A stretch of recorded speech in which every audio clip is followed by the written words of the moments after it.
There are only three ways to grow the business. One is what you said.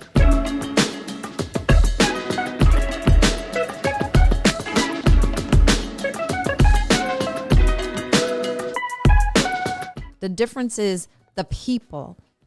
The difference is how you put that work into motion. So if you're going to be doing the same work, if you're going to be just as tired at the end of the day, I'd rather be tired for a meal than tired for 100. Okay. Let's be absolutely clear. If I'm going to go home with 2 extra gray hairs, I'd rather go home with 2 extra gray hairs for a couple mil than a couple 100,000. Let's be absolutely clear. And that's what we want for you too. I mean, that's the armored car pulling up with my next million. I mean, let me give you an example. I was talking to one of our clients yesterday. One of our clients invited me to speak to their team about diversity, equity, inclusion. And it's one of our financial services clients. And I wasn't sure what to say, but as I thought about it, there's a real business case around diversity, equity, and inclusion. I'll take your word on it because I ain't speaking like this particular client is like really busting at the seams to give us more business. Yeah, that's a whole nother story. But as I thought about it, I was like, you know what? It works. Like they're getting it right in terms of their diverse DE&I program. But there's a business case to it.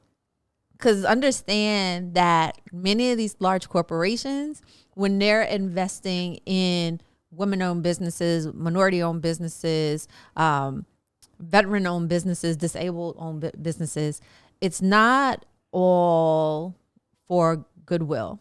It's for goodwill and good business. So for example, and good look. So for example, when that firm hires us as a vendor, we reinvest the money into our community by hiring locally. We are more likely to spend the money we make with them with our suppliers who overwhelmingly are diverse. We have a diverse uniform supplier, a diverse IT company. We have a diverse cleaning service, a diverse accounting company. And so that's supporting other diverse businesses.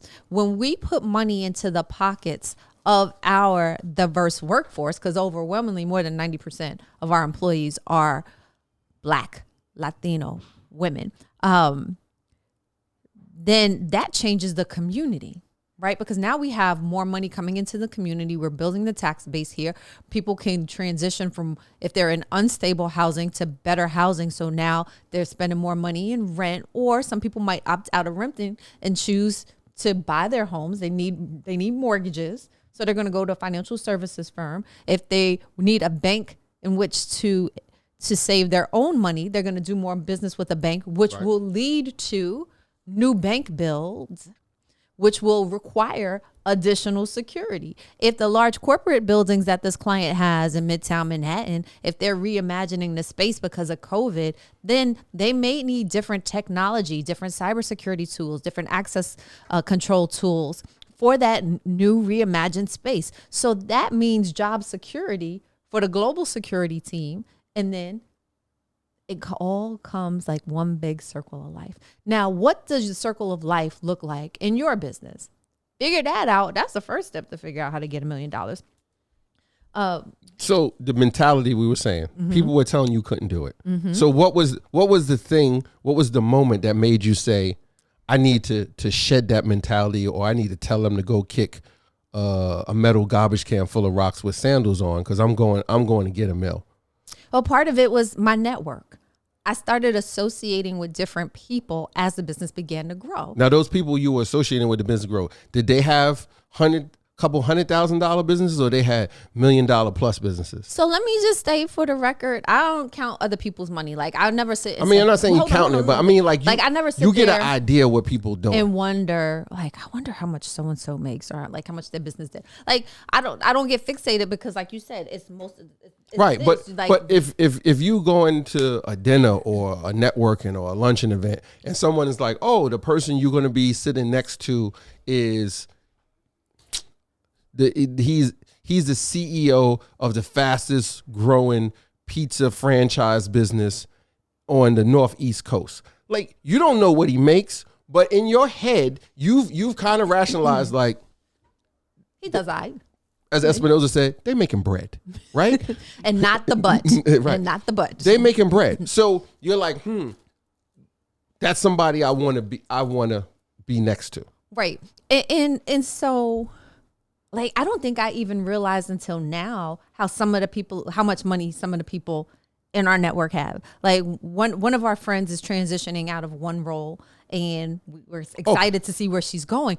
But when I you looked on mentioned to me, and one Bloomberg, day I was just like, wait a minute. and Bloomberg, they said how much they said what her base pay rate was, and I was like, oh, I should have let her take me to brunch afterward. No, but like I couldn't even fathom that's how much she made, because I wasn't checking for that. I was like, yo, she's good people. Let me be clear. It's not about counting somebody's coins. Yo, when I saw that one of our buddies had like $1 million bonus, you hear me? $1 million in bonus. I said, I got to get my life right. It really made me rethink everything that we're doing. Damn, son. I forgot. But it's not, listen, I'm not advocating counting people coins. No. I'm putting it in perspective for you to have some type of barometer. Let me use that to say, this is the circle I want to be in. Because let's be clear. If I want to be better at something, I cannot surround myself with things and people who are not good at that. If I want to be better at tennis, which I played in college, and I sucked, right? But you were on a team. I made it, right? You showed up. We were kind of hood. You had your racket. We were kind of hood. You had your tennis shoes. But we had a lot of fun. Okay. We played some really interesting matches. Had some very interesting outcomes. But listen, I made great connections, right? Mm-hmm. Good friends, Shamar, Rance, assistant coach Bud. Like, we had great memories and great times together on the road. But if I want to get better at it, I had to surround myself. It's not just about practicing. It's about surrounding myself with people who are better at it, so I can learn those techniques. I can avoid the mistakes they made getting to where they are if they share it with me, or just by watching and listening. Like at this conference, there were people who've been in the industry for like 20 plus years, and there'll be people who just got in the industry like, I don't know, a couple months ago maybe, or a year ago. They can accelerate their learning, their growth to $1 million or to $100,000. If we're talking about, the two numbers we mentioned today, they can accelerate that a lot faster than the person who was in it for 20 years, and they didn't have anyone to get this information and knowledge from. They had to learn by tripping. They had to learn by skinning their knees when they took the training wheels off their bike, versus someone who took their trainers off and got all these scars on their knees and be like, okay, do this, and then I'm going to hold it for you, and you balance yourself and put on knee pads and put on elbow pads and put on a helmet. Like, those things will help them accelerate it. So when you're in those circles, it's not about, oh, I need to count their coins. I just want to know that I got this barometer to say I'm in a group of, like, if somebody said, oh, you're going to sit in a room with Ray Dalio, or what's dude, Carl Icahn. Carl Icahn. Oh, right. Check that documentary out on Netflix. Is Netflix or is it HBO? HBO Max. It's HBO Max. Yeah, this is the Renegade Billionaire, I think, something like that. It's on HBO Max. Thanks, T. She'll know what that means. It's on, like, you should, like, it's very interesting, his story. But if someone said, I'm going to be in a room, or you're going to be at a table with these dudes, or you're going to meet them for lunch, like, clearly I know how much deals and transactions did because it's been in the news. But based on what someone's doing, you can kind of figure out if you should be in that circle, because you want to break these barriers. And I'm reminded, we had a client by the name of John Daniels. We still work with John, but in a different life. John used to said to me one time, what other business are you getting as a result of doing business with me? Because if you're only doing business with me, like, you're missing the opportunity. Right. And those, like, people like that are people you want to be around. You want to be connected to. Here's someone that says, what other business can you be? Like, they want you to grow. Like, if you're around someone and, like, I don't know, you got a bakery business or you got a barbershop, and people are telling you, yeah, like, oh yeah, you'll never do more than 60, 70 grand a year because you can't cut more than 8 heads or 10 heads a day or whatever. And then you're thinking like, well, I can't cut more than 10. So how do I make money? I got to keep raising my price. And then, yeah, maybe you raise your price and you get more affluent clients, and yeah, you make more money, but you're still cutting 10 heads a day, versus someone sitting down and saying, hey, you know what? you could create like this whole experience Right. where people come in and they'll pay a membership fee to be part of your it's not a barbershop anymore. It's like, I don't know, a salon. Like, I don't know, whatever it's a grooming place. Right. So I don't know, whatever the terms are in that industry. And then they pay a membership, and the membership gets you a locker there. And the locker, you get to put your cigars and your fancy like bourbon or whatever, Robe, right? yeah. Whatever you drink. And then there's a bartender there who comes and pours it for you and knows you by name. Like, oh, now it's an experience. Right. I'm still cutting 10 heads, but I just 10x my money because now I have an experience when people come in. And some people don't even come in to get a haircut. They just come in and sit down because after work they want to they smoke their cigar. Shout or out do whatever. to the Gentleman's Factory. Right. And they have a drink, and then they get to network. So now some people are like, I don't even want a haircut. I want to become a member here because now the crowd that's there is about this. And I want to be in a crowd like that. I want to be part of it. I aspire to be X. Right. So I'm willing to pay Y to aspire to X. So now I went from cutting 10 heads a day for A, and now I'm cutting 7 heads a day, and I'm making A++ amount of money. So you gotta, what you said earlier, you didn't think you could do $1 million. You didn't think it was attainable because of what these people said, what these people around you. So everybody on Commerce and Chill, if you're around people telling you can't do something, including me, you tell them to go kick rocks. You thought I was going to say something else. No. But our channel is rated explicit, so. Just real quick, definition of $1 million. A number equal to 1,000 times 1,000. So stop being a thousandaire, be a millionaire. Very large number. I don't have no whiteboard here, but we're going to have to invest in that for up and coming episodes of Commerce and Chill because I need to get up and go to whiteboard. But Google it or just do it on paper. You really need to say, oh, wherever you are in your business, $100,000, whatever your product or service is, whatever you do, you need to really take a moment and break that thing down and think about, I want to get $100,000, I want to hit $1 million. What does it really take to do it? In your mind, if you have that mindset, even if you don't, you're like, I want to do it, right? And I just had this great conversation, great gentleman, Damien, who's part of EY, mm-hmm. and Soapbox is rocking with the EY program this year. Was it EAN? Yep. Yeah. Entrepreneur Access Network. Right. JSB just went through it. Now TSB is going through it. That's the Soapbox if you can't follow it. And JSB is Johnson Security Bureau. All like, right. If you haven't figured out all our companies, there's a theme. There's always an S and a B somewhere in it. CBS. Because we small business. Right. We start small business, but we don't end small business. Small business. Keep all that right. in mind. All right.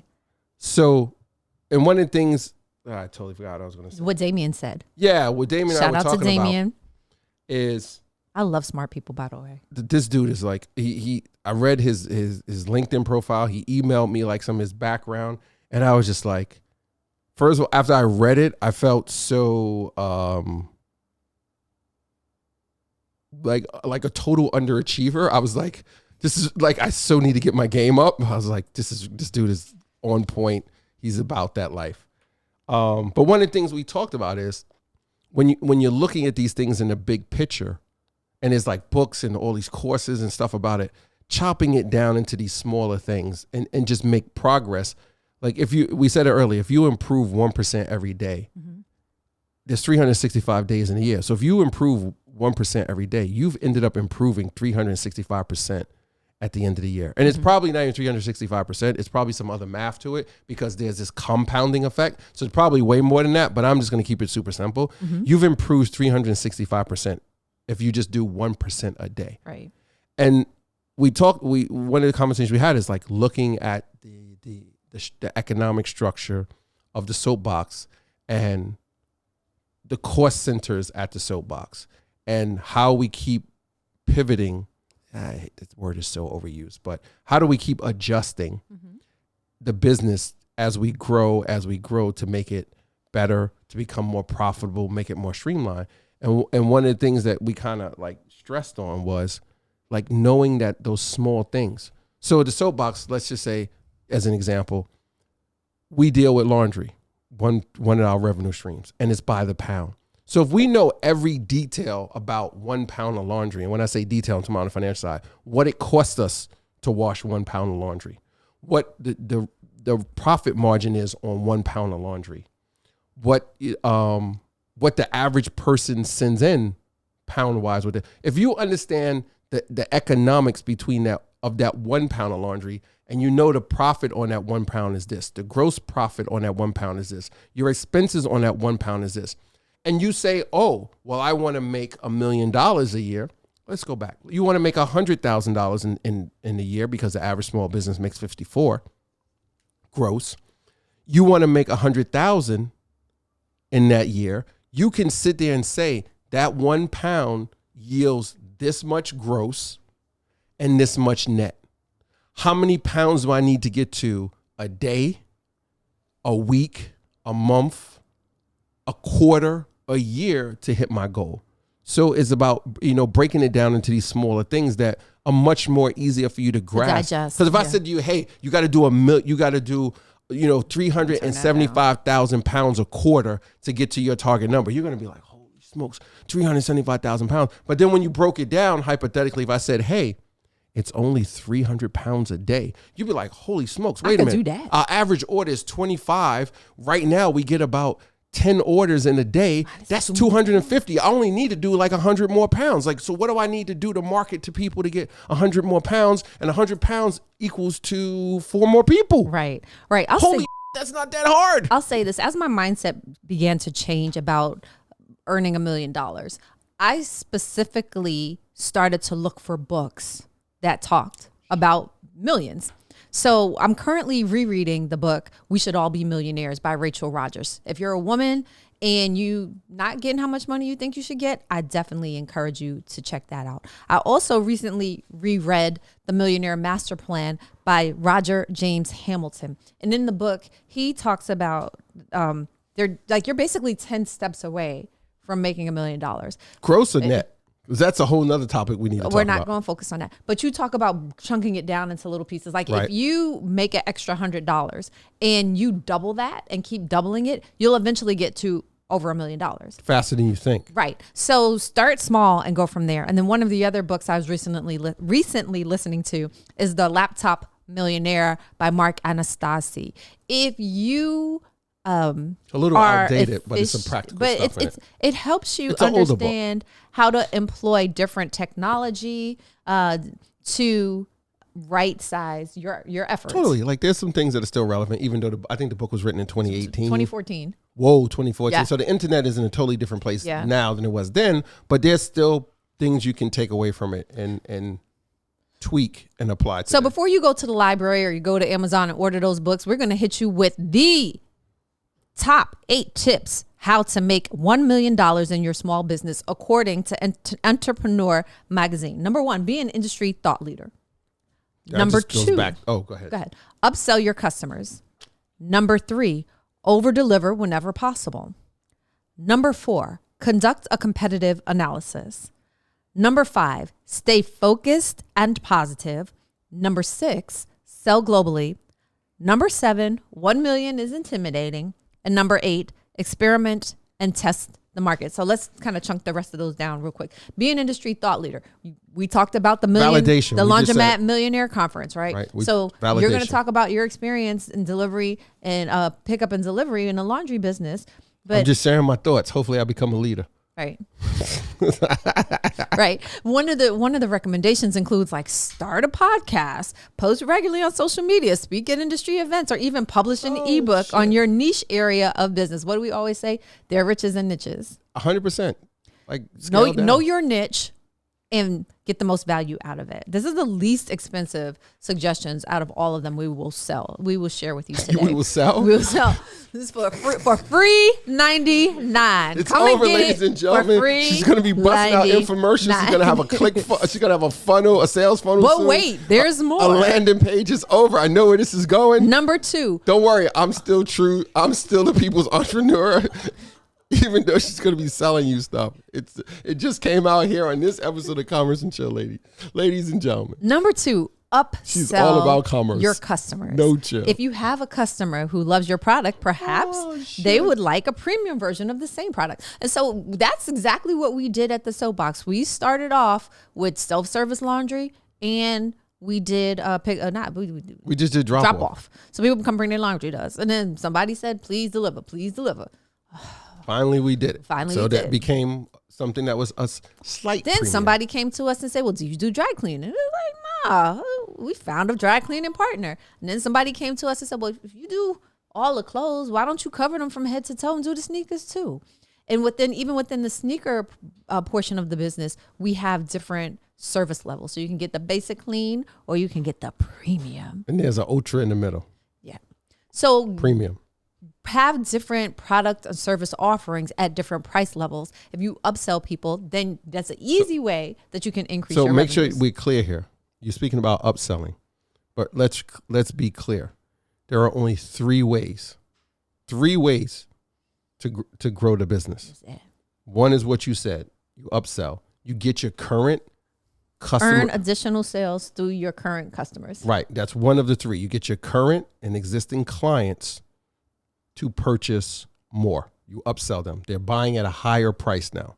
The second is you acquire more customers, right? But there's an acquisition cost to those customers. Right. But that's another way you grow the business. Mm-hmm. And then the third way is you increase the frequency in which your clients or customers make their purchases. Those are the three ways you can grow your business. That's unless somebody's got something else, those are the only three ways I've ever experienced or read about. So if you focus on those three things, and upsell is one of them, you can have a tremendous impact on your business. And if you separate the three of them when you're looking at it, if you increase each one of them by a couple percentage, you're growing the business even more because of that I don't want to say compounding effect, but you're growing it in three different areas at the same time. Right. You get your current clients to buy more. If you can increase that by 5%, you get your other portion of your clients to you get 5% more. You get 5% more, and then you get another 5% to buy more frequently. You just increased your revenue in three different areas by 5%.